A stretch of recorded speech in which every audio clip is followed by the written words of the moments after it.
जितना गहरा डूबे नौका पार उतर जाएगी, ज्यों ही ऊपर आए पतवार छूट जाएगी। इसी चैनल मैसेज के साथ स्वागत करती हूँ आपके अपने चैनल डिवाइन मैसेंजर पर। तो आज का ये चैनल मैसेज कुछ अलग सा नहीं है, एकदम उल्टा सा, कि नौका अगर डूबेगी तो वो पार कैसे उतरेगी, और जब ऊपर आएगी तो पतवार छूट जाएगी। कितना उल्टा सा है सब कुछ। लेकिन इसके माध्यम से डिवाइन ने आज जो मैसेज दिया बहुत गहरा, क्योंकि यही है अध्यात्म का एक रहस्य। अध्यात्म को जो मिस्टीरियस बनाता है वो इसकी यही गहराई है। विपरीत अर्थ, जो चीज़ सांसारिकता के हिसाब से सीधी होती है वही अध्यात्म में जाके उल्टी हो जाती है।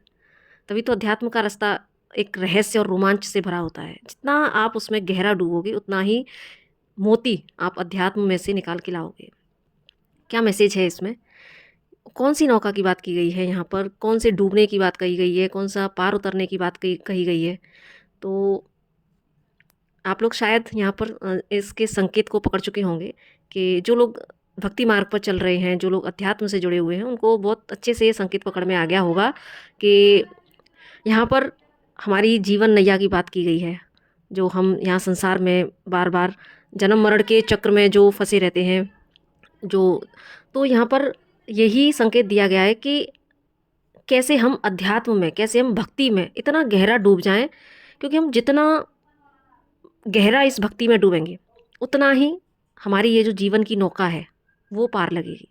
क्योंकि अध्यात्म में या सॉरी या एक मनुष्य के जीवन की जो एक कहानी कहें तो 84 लाख योनियों में जो एक जीवात्मा भटकती है, तो उसका जो अंतिम लक्ष्य है वो सिर्फ मोक्ष है।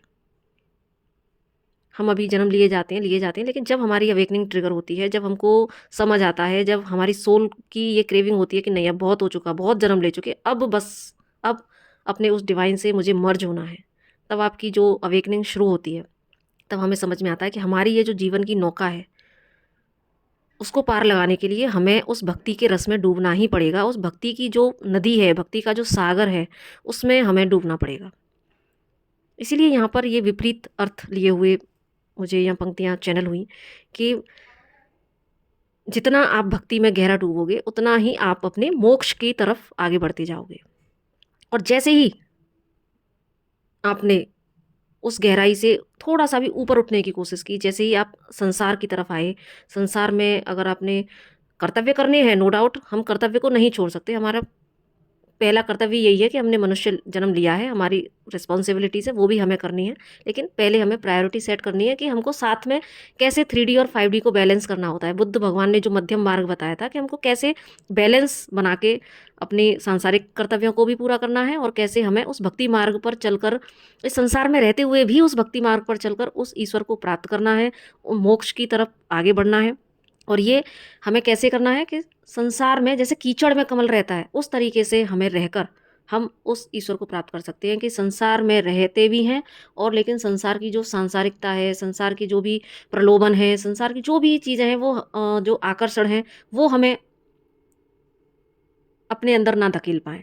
हम उस ईश्वर से विलग ना हो पाएँ, हम अपनी जड़ से, उस ब्रह्म से, उस ईश्वर से जुड़े रहें और उस भक्ति में, उस भक्ति के सागर में गहरा उतरते रहें और ऊपर से संसार में कर्तव्य करते रहें।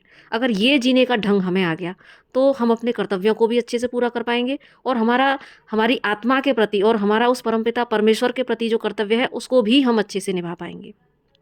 क्योंकि जैसे ही अगर हमारी पकड़ ढीली हुई, हम जैसे ही उस गहराई से ऊपर आए, वैसे ही जो भगवान के नाम की जो पतवार है वो हमसे छूट जाएगी। क्योंकि हम देखते भी हैं कि जैसे ही हम अपने संसार के कामकाज में ज़्यादा उलझ जाते हैं तो धीरे धीरे क्या होता है कि अगर मान लो हम मेडिटेशन करते हैं या भक्ति करते हैं, अगर एक दिन हम थोड़ा सा भी काम में उलझ गए, हमें नहीं टाइम मिला, तो हम बोलते हैं कि चलो कल कर लेंगे। लेकिन होता क्या है कि फिर कल एक दिन जहाँ आपने स्किप किया, नेक्स्ट डे आप देखोगे कि आपका ध्यान लगने में प्रॉब्लम थोड़ी सी हो रही है, क्योंकि आपके दिमाग में वो सांसारिक ड्यूटीज़ ही घूमती रहेंगी, बहुत सारी चीज़ें, आपके थॉट्स चलने लगेंगे।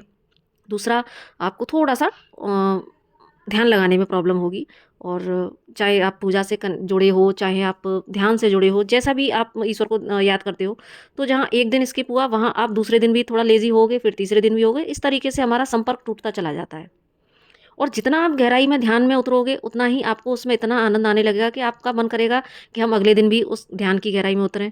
आपको ईश्वर का वो सानिध्य इतना अच्छा लगने लगेगा कि आप एक दिन भी उसकी याद में बैठे हुए बिना नहीं रह सकते। एक दिन भी अगर आप ध्यान नहीं करोगे, आपको लगेगा कि बहुत कुछ छूटा है और जो सबसे ज़्यादा ज़रूरी है वही छूटा है। तो इसीलिए यहाँ पर, लेकिन मन क्या है? मन बहुत शैतान है। अगर आपने एक दिन भी आप चूके तो बस, जो इसमें कहा जा रहा है ना कि जैसे ही ऊपर आए वैसे ही क्या होगा, भगवान के नाम की जो पतवार है वो छूट जाएगी।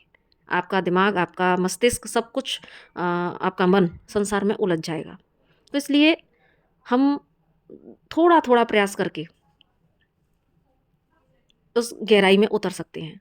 संसार के सारे काम हमें करने ही करने हैं, लेकिन जैसे हम संसार की कर्तव्यों को प्रायोरिटी देते हैं, तो उसमें अगर हम ईश्वर को प्रायोरिटी पर रखें कि चाहे हम दिन की शुरुआत कर सकते हैं, ईश्वर के लिए कुछ वक़्त, ईश्वर से कन्वर्सेशन के लिए कुछ वक़्त, अपने साथ कन्वर्सेशन के लिए कुछ वक़्त अगर हम निकालते हैं और उसमें हम थोड़ा-सा भी ईश्वर की भक्ति करते हैं, तो धीरे-धीरे, धीरे-धीरे आप उस गहराई में उतरते चले जाओगे।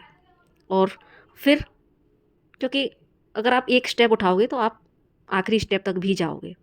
इसलिए यहाँ पर जो एक विपरीत अर्थ लिए हुए मुझे जो पंक्तियाँ दी, बड़ा मुझे अच्छा लगा कि इतना गहरा मीनिंग मुझे ईश्वर ने कितनी प्यारी सी 2 पंक्तियों में समझा दिया कि अध्यात्म का रास्ता हमेशा उल्टा ही है, भीतर की तरफ जाता है एक्चुअली वो रास्ता, है ना? क्योंकि जब आप, मुझे पता नहीं क्यों इतनी इसमें चीज़ें याद आ रही हैं कि जब आप देखते हैं कि हम मंदिर जाते हैं, हम जाते क्यों हैं? क्योंकि हम वहाँ जो मंदिर में मूर्ति है, उस मूर्ति को हम निहारें, हम उसको देखें। लेकिन सबकॉन्शियसली हम जैसे ही मंदिर में जाते हैं, हमने थोड़ा-सा भी ईश्वर की प्रतिमा को देखा, ऑटोमेटिक हमारे नेत्र बंद हो जाते हैं। तो ये इस बात का इशारा है कि ये जो हमारे नेत्र हैं, ये जो हमारे चर्म चक्षु हैं, इनसे उस ईश्वर को नहीं देखा जा सकता। ईश्वर को देखने का जो रास्ता है, वो भीतर की जो हमारी आँख है, हमारे भीतर का जो दिव्य नेत्र है, भीतर गहराई में उतर कर ही हम उस ईश्वर को देख सकते हैं। वो प्रतिमा है, वो संकेत है। मंदिर जाकर हमें ये संकेत ईश्वर देता है कि जैसी प्रतिमा तू मुझे सामने यहाँ दिख रहा है, वैसी ही तेरे भीतर है। मैं जैसा यहाँ हूँ, वैसा मैं तेरे भीतर हूँ। तो बस उस गहराई में उतर, यहाँ से तू मुझसे प्रेरणा ले और भीतर गहराई में उतर कर मेरी भक्ति में डूब और बस मुझे प्राप्त कर ले। और तभी ये तेरे जीवन की जो नैया है वो पार हो पाएगी। तो कैसा लगा आपको ईश्वर का ये सुंदर सा मैसेज? अगर अच्छा लगे तो लाइक, सब्सक्राइब और शेयर ज़रूर से कीजिएगा। और कोशिश कीजिएगा कि हम अपने ये 3D और 5D, इस भौतिक जगत और आध्यात्मिक जगत में हम बैलेंस बनाकर उस ईश्वर को भी प्राप्त करने की दिशा में आगे बढ़ सकें और अपने सांसारिक कर्तव्यों को भी बहुत अच्छे से पूरा कर सकें। तो इसी के साथ नमस्ते।